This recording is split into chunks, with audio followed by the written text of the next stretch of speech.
Halo semuanya, terima kasih atas kesempatannya. Pertama-tama saya minta maaf karena tidak bisa menghadiri kuliah pada hari ini, tapi saya sudah bikin video buat presentasi.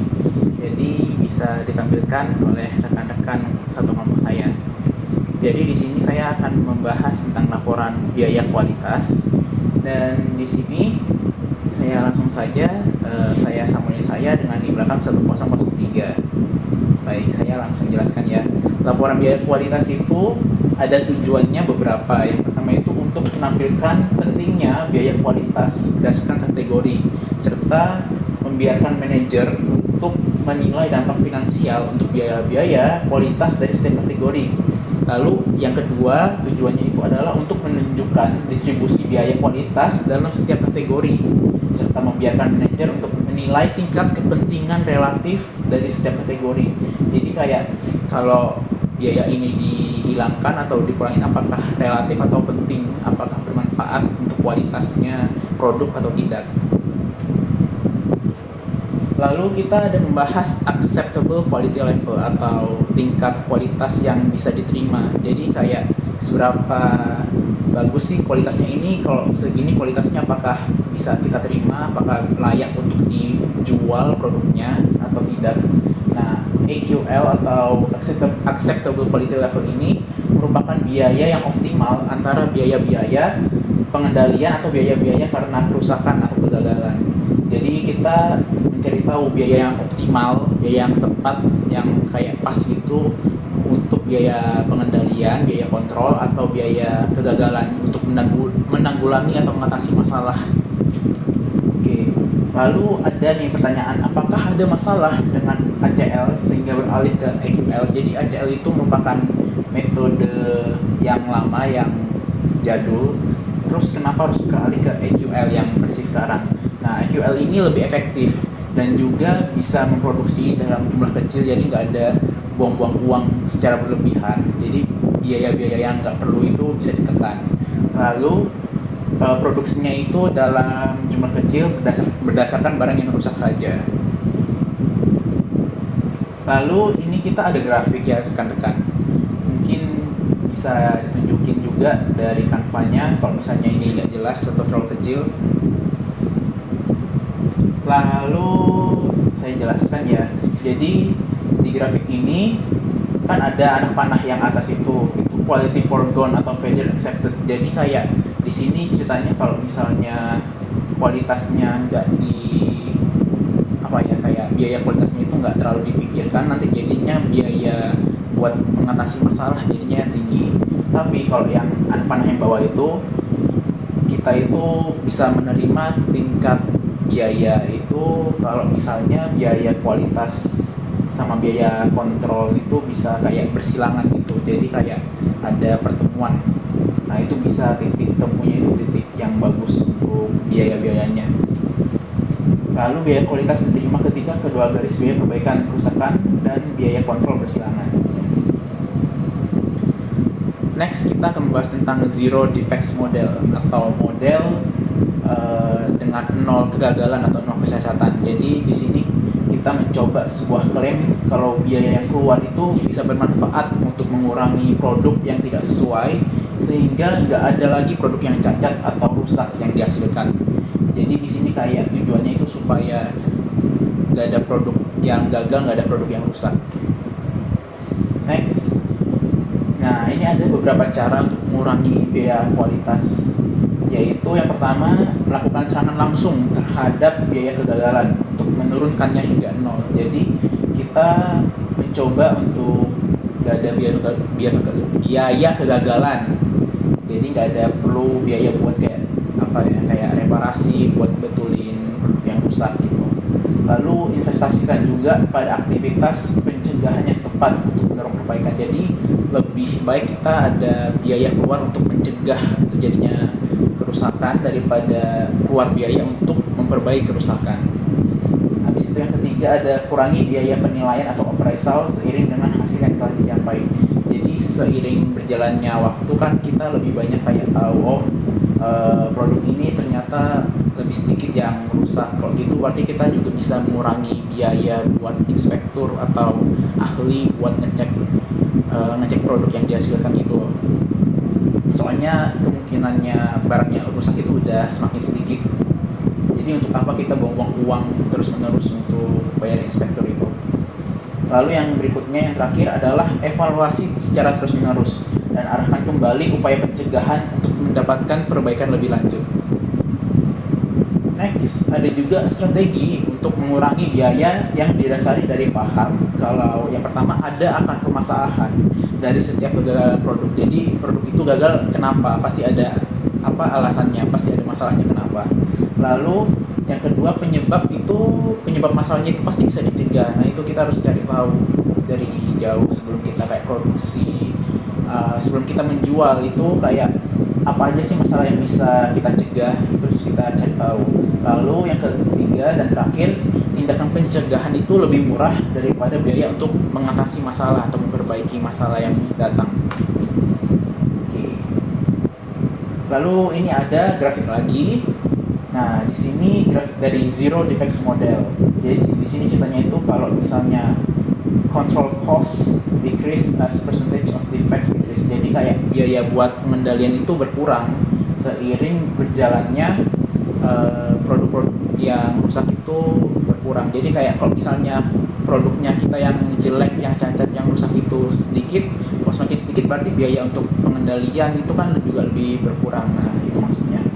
Tapi di saat yang sama kita juga mengeluarkan kayak biaya pengendalian, biaya kualitas ini harus jadi naik juga. Semakin sedikit barang yang rusak itu nggak ada, jadi semakin banyak biaya kualitas yang keluar.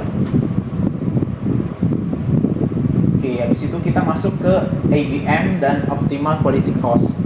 Nah, ABM itu merupakan Activity Based Management atau manajemen berbasis aktivitas yang sebelumnya kita pernah pelajari. Jadi di situ ada kayak value added cost sama non value added cost. Di sini juga ada bahas itu lagi. Jadi value added cost itu adalah biaya-biaya yang bisa menambahkan nilai ke produk. Kalau non value added cost itu jadi biaya-biaya yang nggak penting, yang nggak menambah nilai produk. Jadi itu utamanya harus kita eliminasi atau kita hapus biaya-biaya non value added cost itu. Nah, biaya NVI itu harus kita hilangkan supaya bisa menekan biaya-biaya dan memaksimalkan keuntungan. Biaya kualitas ini yang bersifat value added, contohnya adalah tindakan pencegahan. Nah itu jadi tindakan pencegahan itu merupakan biaya value added yang penting dan berdampak kepada nilai dari produk tersebut. Nah, ya biaya value added ini tindakan pencegahan bisa termasuk ketika dilakukan secara efisien. Lalu biaya kualitas yang bersifat NVA atau non value added itu kayak contohnya biaya penilaian atau biaya appraisal. Jadi kalau misalnya udah nggak perlu ya dihapus saja biayanya itu. Jadi kayak inspekturnya misalnya keluar $50,000, ada satu orang itu, nah itu kalau sudah nggak diperlukan ya dipecat aja gitu. Terus ada biaya kegagalan atau failure cost. Nah itu baik internal maupun eksternal itu nanti nggak ada dampaknya, soalnya itu non value added cost, tidak berpengaruh ke nilai dari produk itu sendiri. Next kita masuk ke pentingnya informasi terkait biaya kualitas. Nah tujuan utama dari melaporkan biaya kualitas itu ada untuk meningkatkan dan memfasilitasi perencanaan manajerial, lalu untuk mengontrol produksi dan pengambilan keputusan manajemen. Ini kita masuk ke contoh kasus. Contoh kasus yang pertama itu ada perusahaan Lorelei. Nah, perusahaannya ini lagi mengalami penurunan nilai saham dan mereka itu mikir bagaimana caranya supaya kita dapat untung lagi. Ada yang mau investasi atau kayak supaya naik lagi nilai saham kita di pasar saham. Nah, ada yang kayak mencoba untuk mengurangi biaya produksi sebesar $3 yang itu cukup signifikan dengan cara mengontrol kualitas. Estimasinya sebagai berikut. Ini malah ke kiri. Nah ini, jadi contoh kasus yang pertama ada gambarnya. Misalnya ada kayak inspeksi bahan baku langsung itu $200,000, lalu ada biaya scrap ini $800,000, biaya reject, biaya kayak produk yang ditolak $500,000, terus kayak biaya reward ini kayak kerjain ulang produk yang nggak jadi tadi itu atau yang ditolak itu, ini dikerjain ulang $400.000 keluar biaya. Dan ini estimasi lagi ada inspeksi produk $300.000 dan ini biaya buat garansi atau asuransi itu 1 juta. Jadi total biaya itu keluar diestimasikan diperkirakan $3,2 juta. Nah, ada beberapa cara untuk mengurangi biaya-biaya tadi. Yang bisa dilakukan itu kayak mengimplementasi total dari pengendalian kualitas. Jadi kita benar-benar harus mengendalikan kualitasnya dan supaya bisa mengurangi biaya. Lalu yang kedua, berusaha untuk mengurangi biaya-biaya yang muncul dari instrumen atau peralatan tingkat bawah. Lalu bisa juga mendesain ulang proses produksi supaya lebih efisien atau efektif dan lebih murah untuk proses produksinya. Habis itu kita masuk ke contoh kasus yang kedua. Contoh kasus kedua ini ceritanya ada manajer pemasaran dan ahli desain. Mereka ini punya ide bikin produk baru. Ayo kita bikin produk baru, apaan gitu kan. Tapi setelah dicek sama kayak ahli keuangan itu, ternyata return on sales atau kayak balik modal dari apa ya, kayak laba bersih dari penjualannya itu nggak sampai 18%. Sedangkan perusahaan itu menetapkan kalau mau idenya diterima harus minimal 18% untung bersihnya. Jadi laba dari penjualan sebesar $3 juta, jadi kita kayak jual barangnya itu semuanya $3 juta. Tapi ini belum dikurangi biaya-biaya.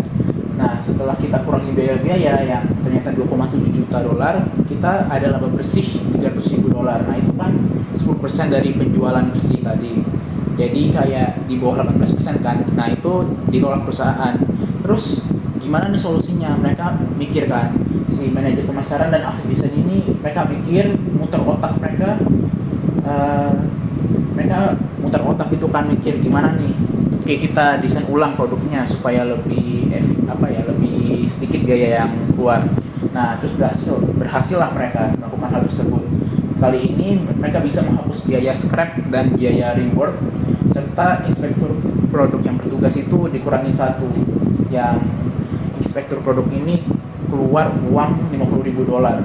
Terus kalau biaya scrap sama biaya reward sama biaya inspektur produk itu totalnya $400.000. Jadi kita bisa hemat $400.000 dengan mendesain ulang produk ini.